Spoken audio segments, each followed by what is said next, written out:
I'm Kathryn Zox, your social worker with a microphone, and you're listening to The Kathryn Zox Show. And joining me today is Teri Roche Dropnick. Her new book is Our Long Goodbye, A Daughter, a Father, a Best Friend, and the Journey Through Alzheimer's. According to the Alzheimer's Association, more than 7 million Americans are currently living with Alzheimer's disease, and that number is projected to rise to nearly 13 million by 2050. Watching a loved one experience dementia can be heartbreaking, but Teri Roche Dropnick offers a unique and hopeful perspective in her memoir about her father's Alzheimer's diagnosis. Through her father's longtime best friend of 80 years, she discovers stories and memories that help her reconnect with the father she feels she's slowly losing. Their unexpected friendship becomes a meaningful source of comfort, understanding, and connection throughout her father's journey. She brings a valuable perspective to the experience, having served as a volunteer community educator for the Alzheimer's Association and has worked as a clinical social worker in the medical field. She's actually a clinical medical social worker. Welcome to the show. Nice to have you on, Teri. Hi, Kathryn. Thank you for having me. Yeah, thanks for being here. That's the field, that's my profession as well, medical social work. Oh, it is. I didn't Yeah, realize you were a medical social worker. yeah, Great. Well, yeah. we have a lot in common. We have a lot in common, exactly. So let's get started. Our Long Goodbye. This is a memoir, by the way, and I want to tell everybody it's not coming out until November, right? November is Alzheimer's month, right? Yes, it comes out November 3rd, and the reason my publisher decided to have it come out in November is it is Alzheimer's Awareness Month. Yeah. Yeah, Alzheimer's awareness. Well, I've had the opportunity because you did send me a PDF, so I have read the book.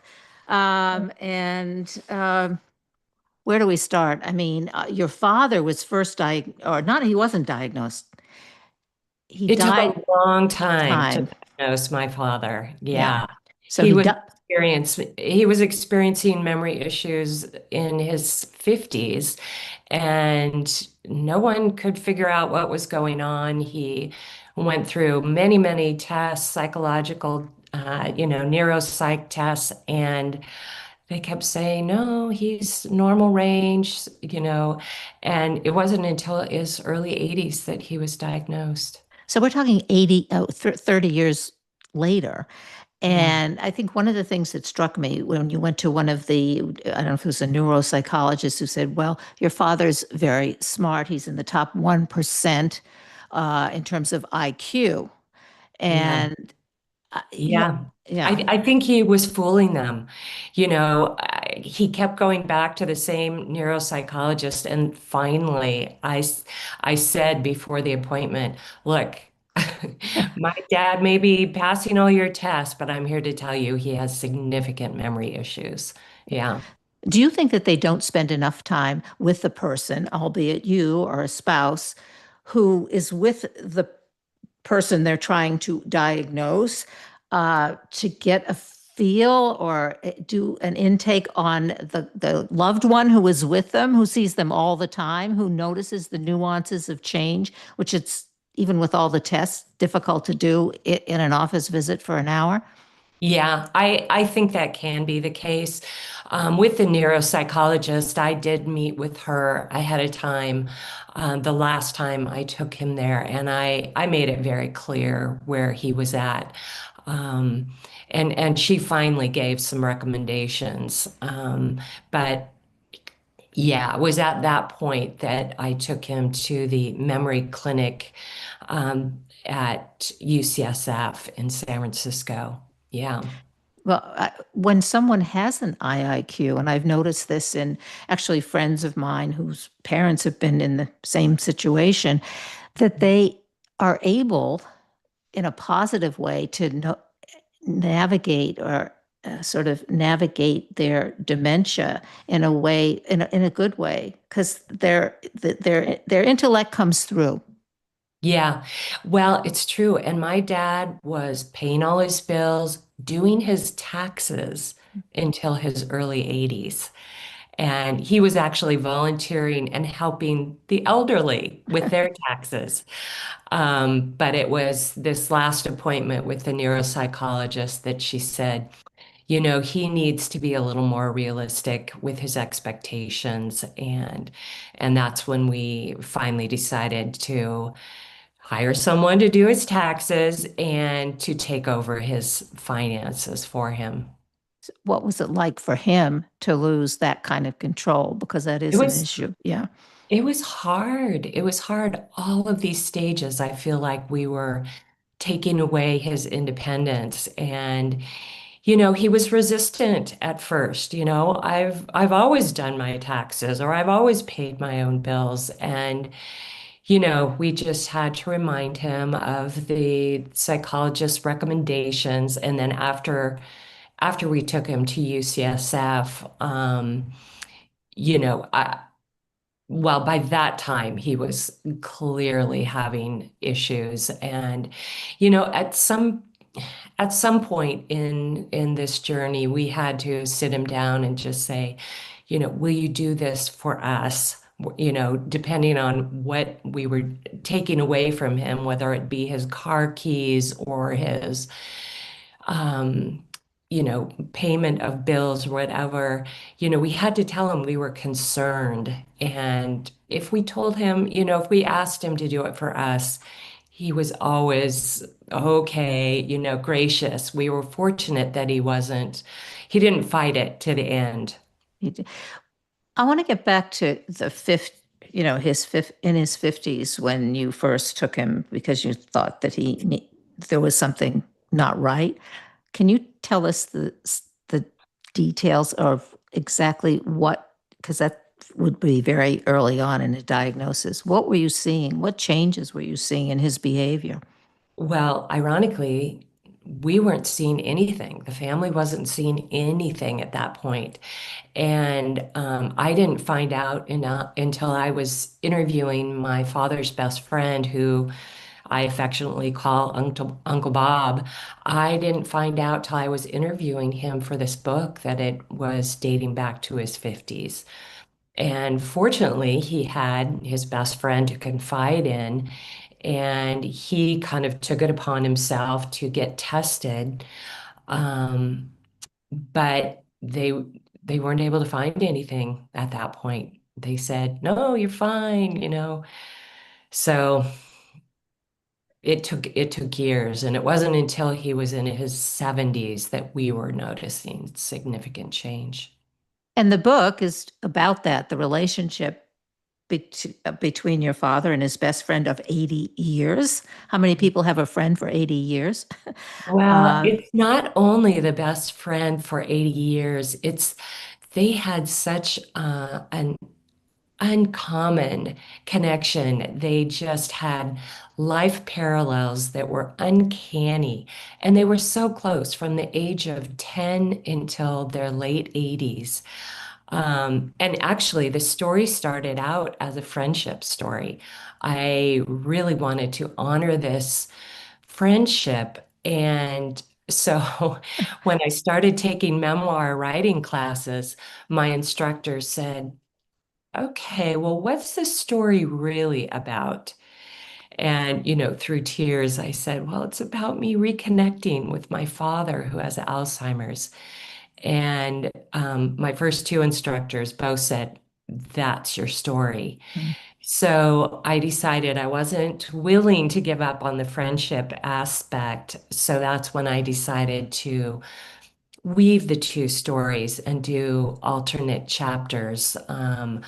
You know, even chapters about the friendship and then the odd chapters about me and my dad and the journey through That's what Alzheimer's. makes, yeah, and that's what makes your memoir so interesting, going back and forth, juxtaposing the relationship with your father and his friend, Yeah. and then you and the experience of Alzheimer's. I think you get the history in there, but Yeah, I wanted people to understand who my father was.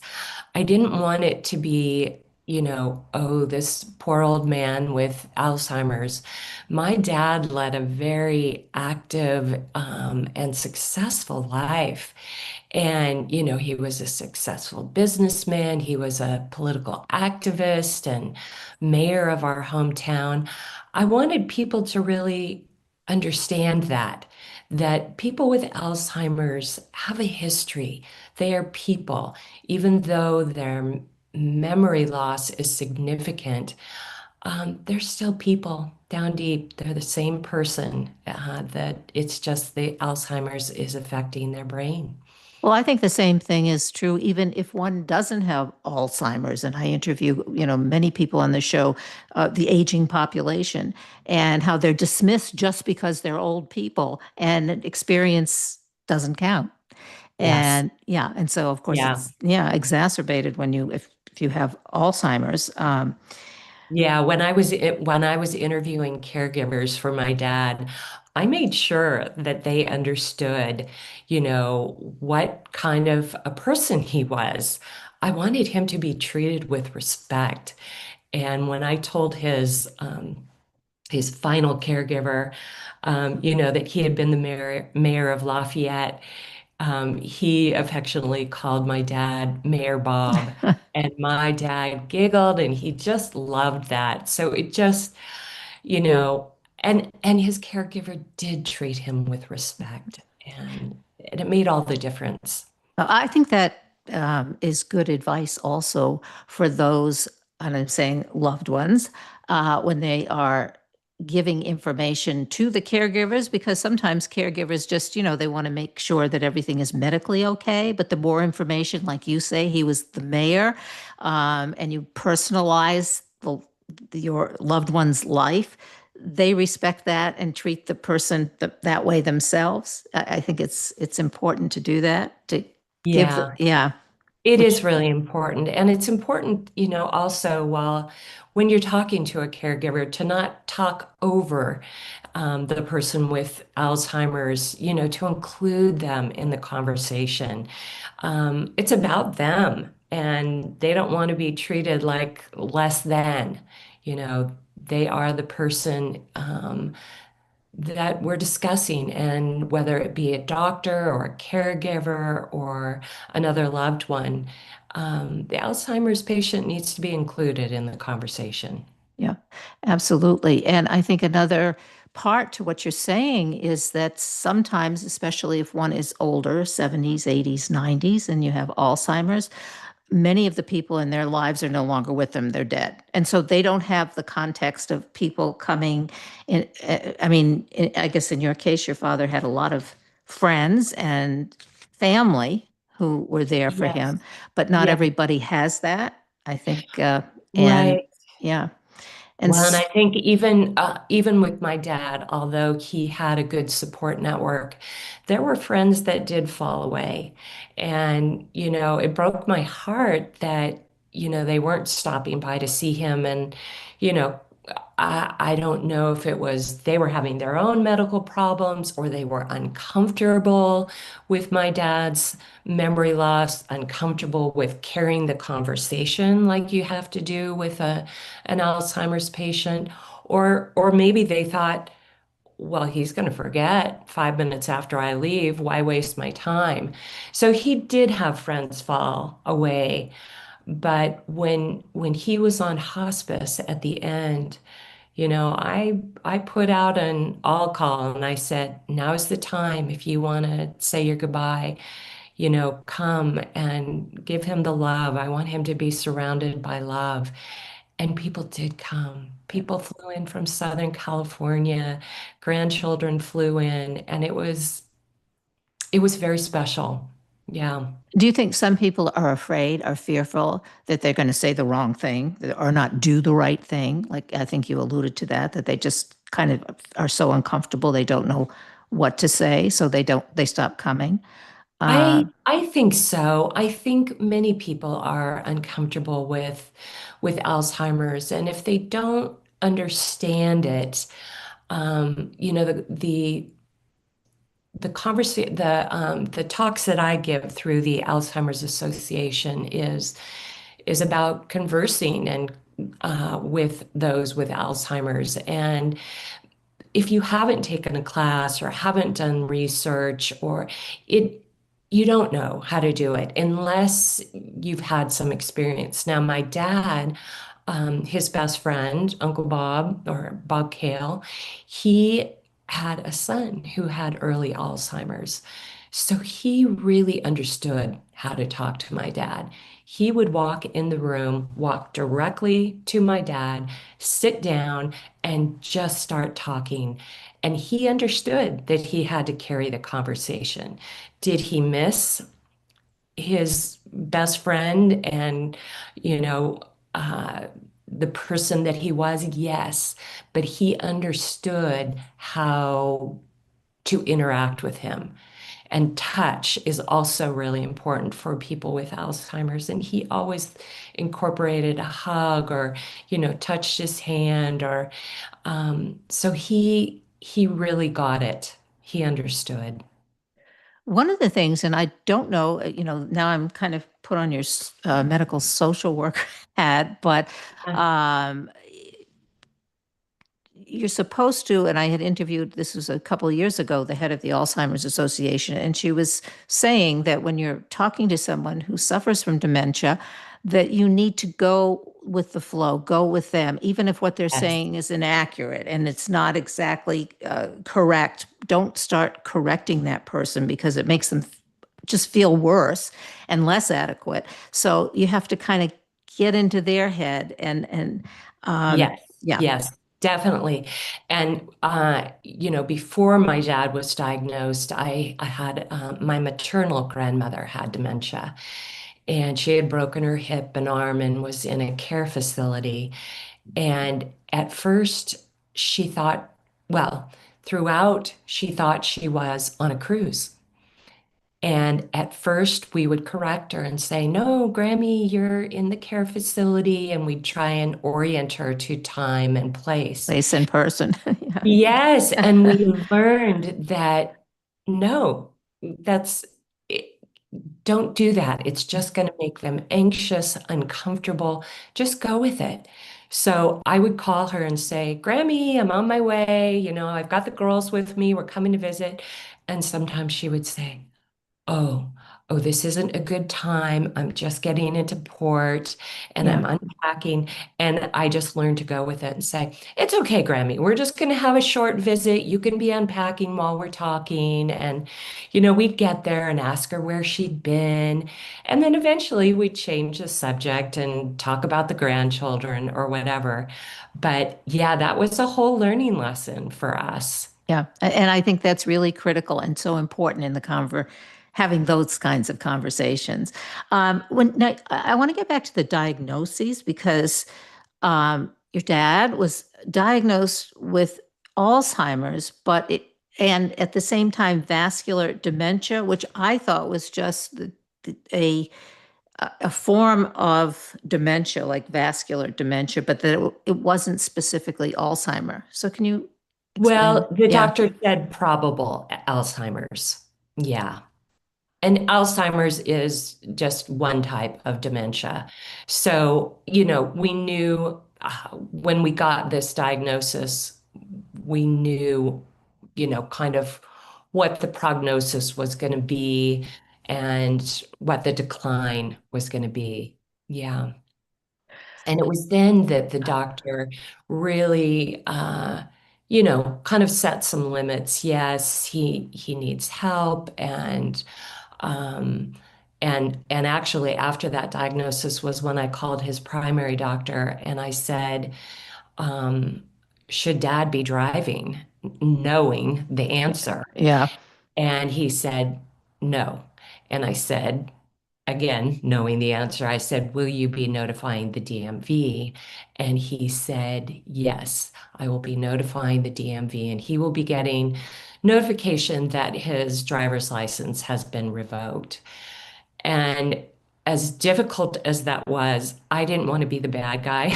I wanted the doctor to be the one to make that move. So it was like, okay, I kind of wiped my hands and thought, okay, taken care of. Yeah. Well, months went by and nothing happened. And my brother and I were increasingly worried about dad driving. So we decided we had to take it into our own hands. And I sat my dad down and said, Dave and the doctor and I have talked, and we don't feel like it's safe for you to drive. And it was the most difficult conversation I think I've ever had to have. And my dad was silent and, finally said, "How will I get around?" And it was just, it was heartbreaking. I was Yeah. taking away his independence. But fortunately, I had a plan in place. I had already talked to his best friends who said, "No worries, we'll pick up your dad for all our social engagements." And I told my dad, his caregiver or I would take him to his doctor's appointments. And so it's really important when you have that difficult conversation to have a plan in place. Yeah. And I think a lot of people in that situation say that's the worst thing they had to tell their whoever their person Their in the loved yeah one. loved one, yeah, that they no longer can drive.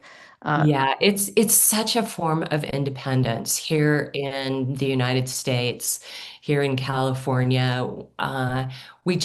We get in the car and we drive everywhere. Public transportation isn't what it should be, and yeah, it's really taking away their independence, and it's very, very difficult.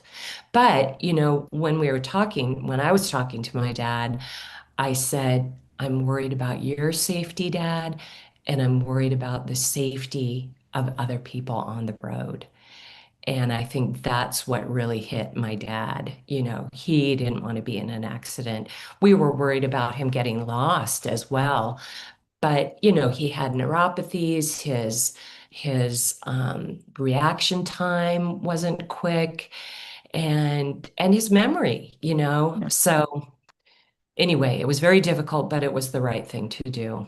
So, what would you recommend to people who I'm thinking about you navigating the system? We can talk about that because that became critical and important for you to do that, from doctor to doctor, and then UC San Francisco, getting him in there. Um, Most people or many people don't have a medical social worker in the family to do Yeah. this. Yeah. Yeah, I was very fortunate that I had that medical social work background because I was comfortable negotiating the medical field. And you're right, most people don't have that. So they have to reach out and find the resources, the Area on Aging, the Alzheimer's Association. All these organizations are there for them and they need to reach out for help. And um, the Alzheimer's Association actually has a toll-free number that has master's level clinicians on call 24/7 for people to talk to. So when my dad was first diagnosed, the Alzheimer's Association was the first call I made. And they said, "Oh, we've got a conference for caregivers coming up in a couple weeks in your area." Well, I immediately signed up my brother and me to go to this conference. And I ordered all these supplies for my dad. I ordered him a medical alert, safe return bracelet. I ordered him a pill container that would advance when he was supposed to take his pills. Um, they're just full of resources, and it's really important to connect with these resources. Um, and it's also important for people to realize that they can't do this alone. It's a very isolating feeling to be caring for someone with Alzheimer's, and you need to create a team of people that will help you out. Like when we moved my dad into an independent living facility from our family home, I sent out an email to the family and said, "All hands on deck." I needed everyone there to help with the move, and everybody showed up. And when I had news about my dad, I had what I called Team Bob, and I would send out an email to his caregiver, to, grandchildren in the area, my brother. and his best friends. And I would give them updates. Like when we were in between a caregiver, I would send out a note to Team Bob and say, "Help, we're in between caregivers. I need someone to check up on my dad, daily until I can get a new caregiver in place." And that was vital, vital. I was constantly calling my dad's best friends, "Hey, we need a new caregiver," or "Hey, he can't drive anymore." And they were always on it and there to help me. And it was incredible. But at some point, and I think this probably happens to all caregivers, you had a meltdown at one point, right? This was, I think, Yes. towards the end of your dad's care, and you had gone on off with your taking a short, brief, I'm calling it a vacation with your girlfriend or girlfriends, but you just Yes. really you were ready to throw in the towel. Yeah. Well, there were a couple times. Yeah, the time I went away with my girlfriends. Um, and also, when he was on hospice, and he had 24-hour care when he was on hospice. But in the end, my husband and I were staying at his place. Um, and it was exhausting. It was exhausting, organizing the caregivers and hospice and all the care that he needed, and just watching him, go before my eyes. And at one point, one of my medical social work friends emailed me and said, "If you need to talk, I'm here." And I was like, "Yes." Uh, I called her and I sobbed for an hour. I just needed that letdown, even with all the support and help. Yeah, it was a lot. Even with, and I think you also talk about, you do talk about this like anticipatory grief. It's a slow death. It's a slow, Yes, say, as you said, the title of the book, it's a long goodbye, which is different than a short goodbye. it But is long yeah, goodbye. Yeah, he was diagnosed when he was 82 and he died at 89, which is kind of a common scenario, 7 years. Um, But yeah, when I was in social work school, I actually heard Elizabeth Kubler-Ross speak and talk about her stages of grief. And at the time, I thought it was just when you lost a loved one.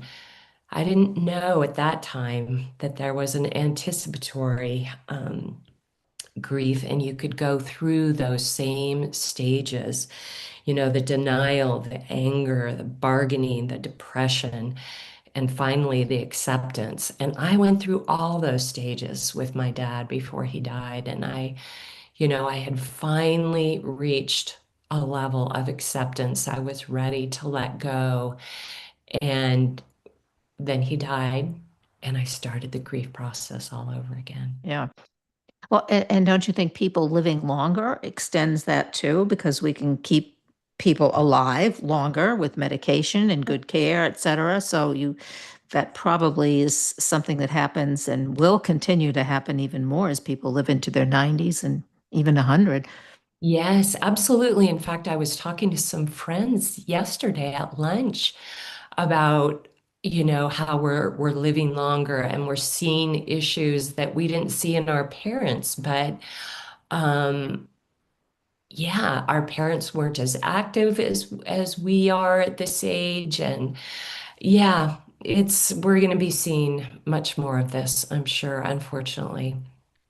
Another thing, another topic, I guess, in the book, in the relationship between Uncle Bob and Bobby, your father, was their own losses that they had suffered sort of together. They had had very significant losses in their own lives, and that was something that held them together and that had their close emotional relationship. Yes, yes, they had significant losses and uncanny parallels too in these losses. They both of their firstborn sons, who were born weeks apart and both named Bob Jr., um, both had children with severe disabilities. And my nephew, little Bobby, um, died when he was 18 months. And that was huge for my dad, a significant loss. It was his first grandchild, and Uncle Bob was there for him.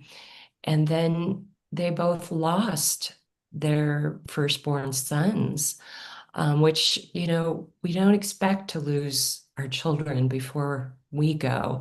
And Uncle Bob lost his firstborn of early onset Alzheimer's, and my dad lost his firstborn of glioblastoma, which, for those who don't know what that is, it's kind of the worst form of brain cancer.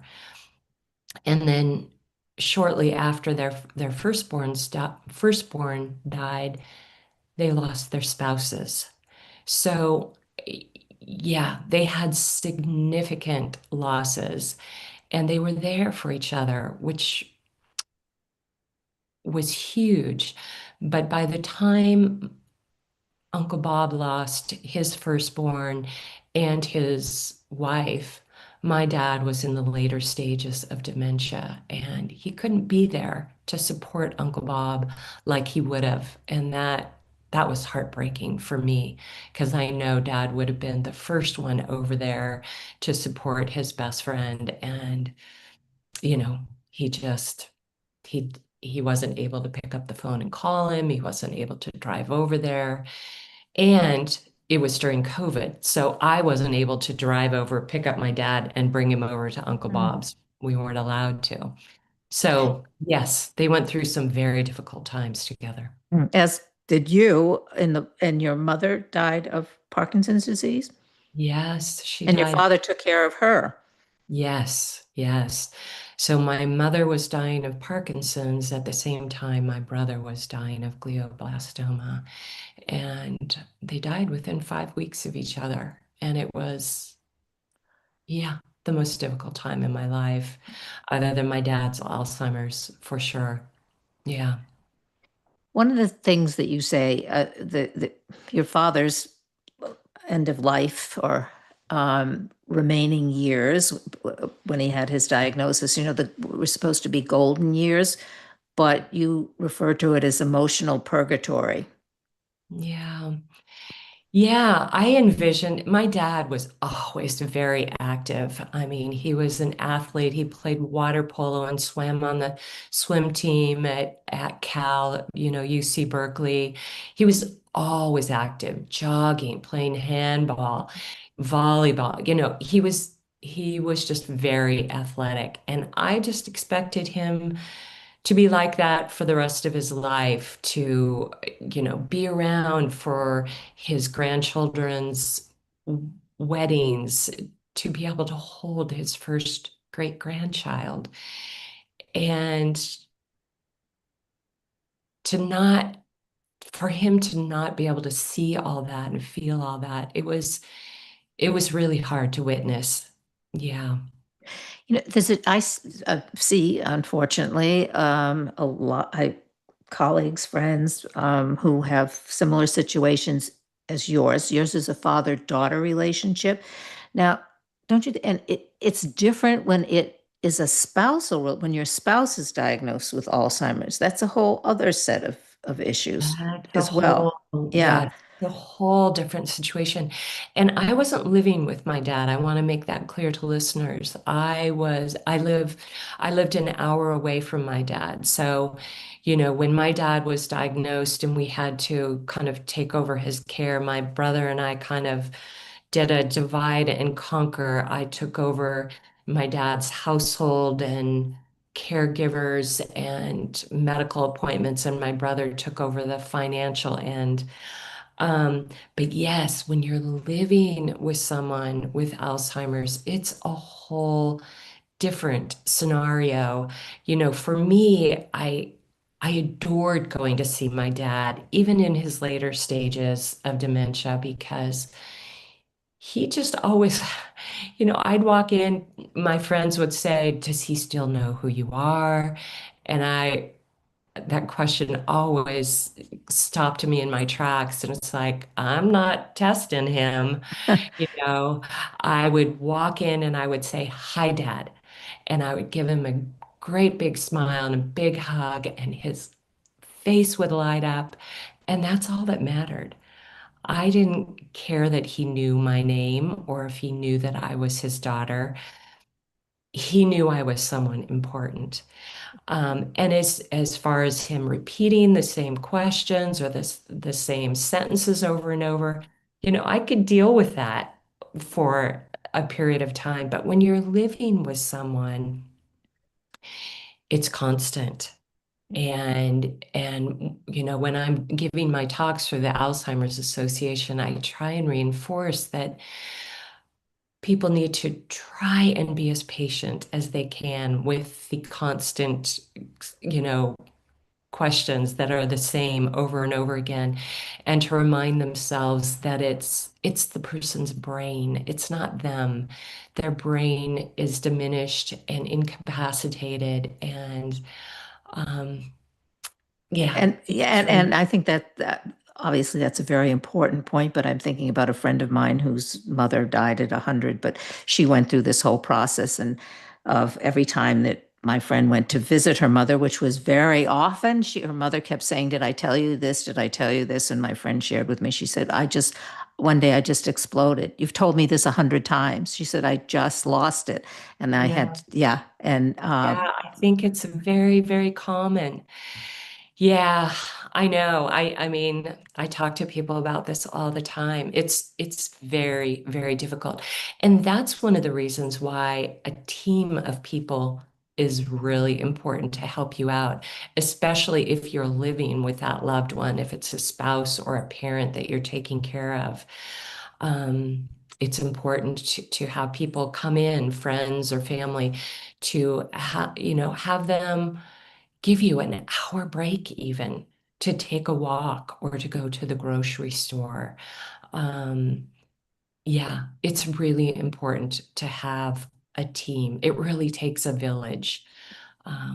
Yeah. And you really have to be able to do that. Like you say, you need to be able to leave, not feel guilty, go to the grocery Yes. store. I Yes. used to go to the grocery store when I had three babies at 12 o'clock at night. It was a treat uh, Yeah. to get away Yeah. from them. And that's okay to want to get away from them. And I think it works the same way. But the It's okay. expectations for a spouse when and you're, as you say, and you're living with them all the time, and this is and I'm going to say equal, and all of a sudden they become childlike. It's a different expectation than, but that relate, with with your parent, then you become the caregiver. Um, in your experience, because you do give lectures and you are the expert and you've experienced it, what about the spousal situation? I am finding that, and I'm talking about quite a few friends that I have who are in that situation, and it doesn't end well. No, it's very, very difficult. And it's a whole, whether it's a parent-child or whether it's a spouse, it's a whole role reversal. If it's the husband who was in charge of things, then now it's the wife that is having to do everything from organizing medical appointments to grocery shopping to, organizing caregivers if they have them. And it's a lot. It's a lot to take on when you share all the responsibilities and then you have to take them on all yourself.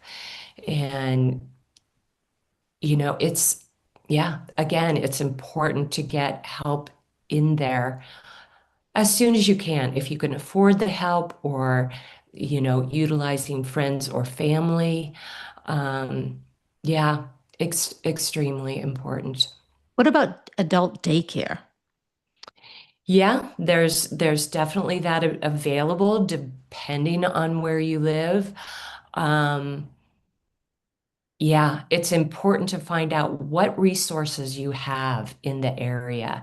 And that's where the Alzheimer's Association can come into play.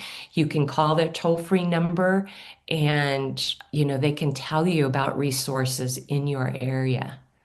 And in your area, there are chapters, Alzheimer's chapters in every area, and they have local resources as well. So you can call your local chapter of Alzheimer's Association and find out exactly what resources are available. And what resources are available not only for the loved one, but also for you, the caregiver, like counseling, for instance. Yes. Yeah, And because support groups. They have support groups that are in person, or they have support groups online.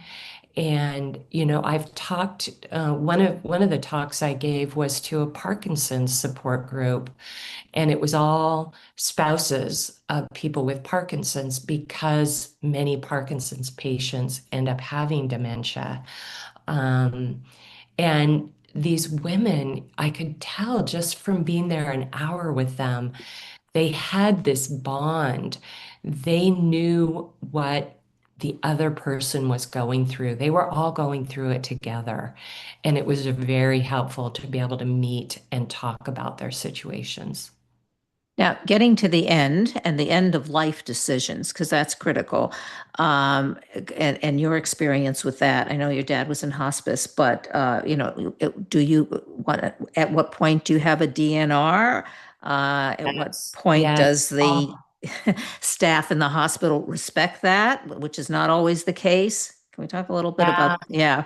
Yeah, this is really important and it's important to get all the paperwork, the do not resuscitate, the advance directives, get that all taken care of. Fortunately, my dad had taken care of advance directives. Thank you, Dad. Um, his, we just had to update it. And the DNR, we had to take care of that. And that, for people listening, is a do not resuscitate order.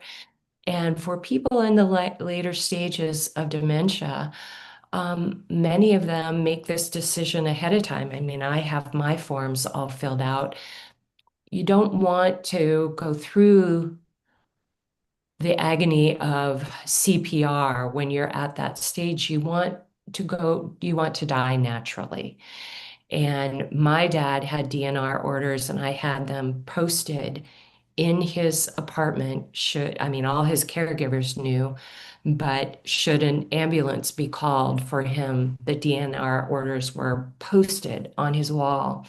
Well, he was down in the um, dining area and choked and went into cardiac arrest, and someone did CPR on him. So, yeah, but then when he was hospitalized after that, my brother and I showed up immediately, and we just said to the doctor, "Hey, you need to know my dad has DNR orders. We do not want him to go through CPR again." We made it very clear. Yeah, and I think many people don't realize what CPR is, and especially on an elderly patient. It's horrendous. And I mean, It's yeah, so excruciatingly painful. When I got to the hospital and I gave my dad a gentle hug after he had had the CPR, I said, "How are you doing, Dad? And are you in pain?" And he nodded yes. And my dad never complained about pain. And my brother pulled down his hospital gown, and I could just see the bright red chest from the CPR.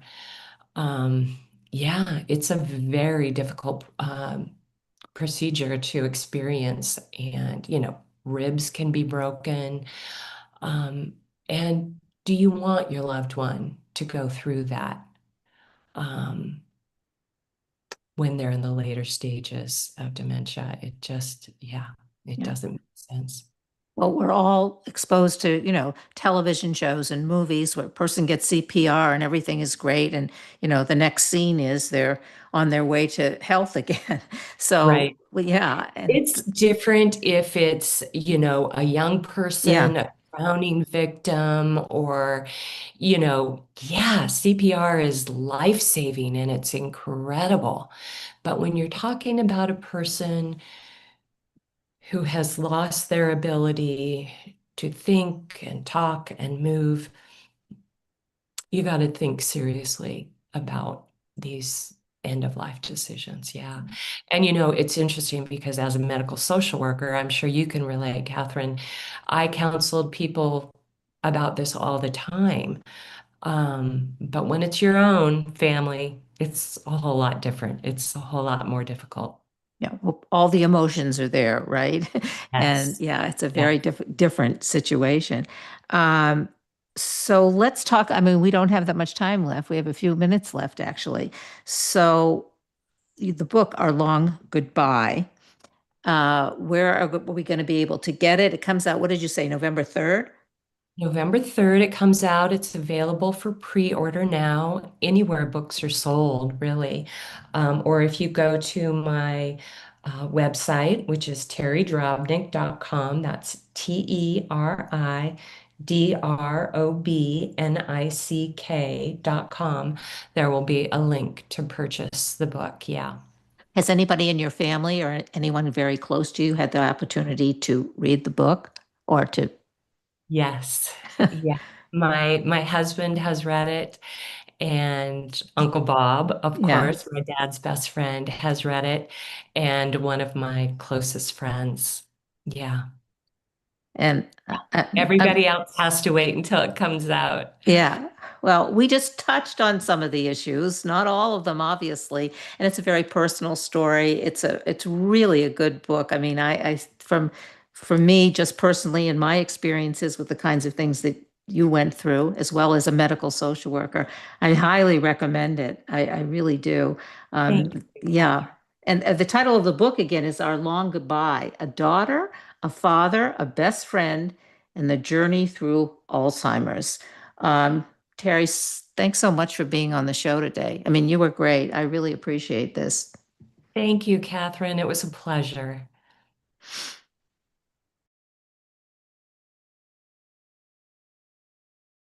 I'm Kathryn Zox, your social worker with a microphone, and you've been listening to The Kathryn Zox Show.